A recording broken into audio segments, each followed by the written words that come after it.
ഏട്ടത്തെക്കുറിച്ചൊരു വാക്ക് പോലും ഞാൻ അമ്മയോട് പറഞ്ഞിട്ടില്ല. ചിലപ്പോ നമ്മുടെ അമ്മ ഒരു ഊഹം വെച്ച് ഏട്ടത്തിന്റെ അടുത്തേക്ക് പോയതായിരിക്കും. ഏട്ടൻ എന്നെ വിശ്വസിക്കാൻ പറ്റുമെങ്കിൽ വിശ്വസിക്കും. എടാ, ഞാൻ നിന്നെ വിശ്വസിച്ചാലും ഇല്ലെങ്കിലും എന്നോടുള്ള വിശ്വാസം അനുവിന് വീണ്ടും നഷ്ടപ്പെട്ടു. അതിനെ വീണ്ടെടുക്കാൻ കുറച്ച് പ്രയാസമാണ്. അനുവിന്റെ പേര് ഞാൻ പറഞ്ഞെന്നുള്ള രീതിയിലാ അമ്മയെ അവളോട് പ്രതികരിച്ചത്. പഴയ അനുഭവം വെച്ച് അമ്മയുടെ ദാസനായ ഞാൻ തന്നെ ആയിരിക്കും അത് ചെയ്തതെന്ന് അവള് വിശ്വസിച്ചെങ്കിൽ അതിൽ തെറ്റി പറയാൻ പറ്റില്ലല്ലോ. ഇല്ല ഏട്ടാ, ഏടത്തിയുടെ ആ തെറ്റിദ്ധാരണ ഞാൻ മാറ്റിക്കോളാം. ഏതായാലും ഏടത്തി ഞാനൊന്ന് കാണാനിരിക്കുക.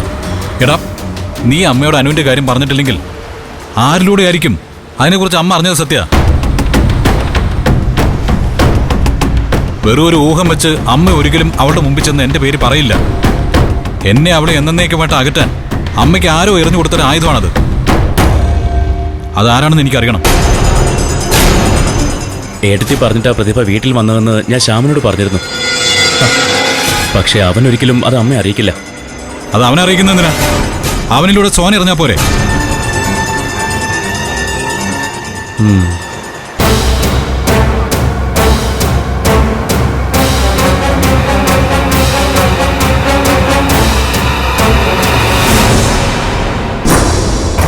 സോനെ, നീ ഇപ്പൊ അമ്മയായിട്ട് നല്ല അടുപ്പത്തിലാണെന്ന് എനിക്കറിയാം. പക്ഷെ എന്നോട് ഈ ചതി നീ കാണിക്കാൻ പാടില്ലായിരുന്നു. ശ്യാമേട്ടനോട് ഞാൻ ചതി കാണിച്ചെന്നോ? എന്ത് ചതി? നിങ്ങൾ എന്തൊക്കെയാ ശ്യാമേട്ടേ പറയുന്നേ? വേണ്ട സോനെ, നീ ഒന്നും അറിയാത്ത ഭാവം നടിക്കണ്ട. ആ സത്യൻ എന്നെ ഇനി ഒന്നും പറയാൻ ബാക്കി വെച്ചിട്ടില്ല.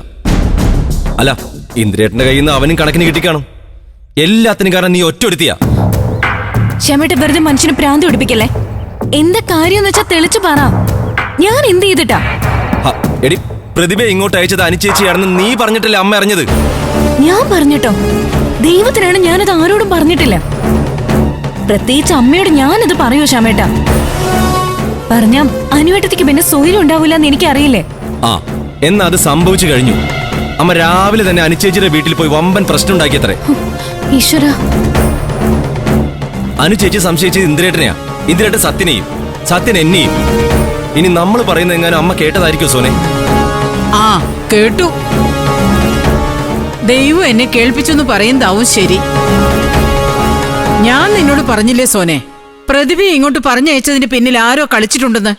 അയാളെ ഞാൻ കണ്ടുപിടിക്കുന്നു. ഇപ്പൊ നിനക്ക് മനസ്സിലായോ? നിന്റെ അമ്മ ഒരു കാര്യം മനസ്സിൽ കുറിച്ചിട്ടാ അത് നടത്തുമെന്ന്. അപ്പോഴെനിക്ക് സംശയം അവളെ ആയിരുന്നു, അനുപമേ.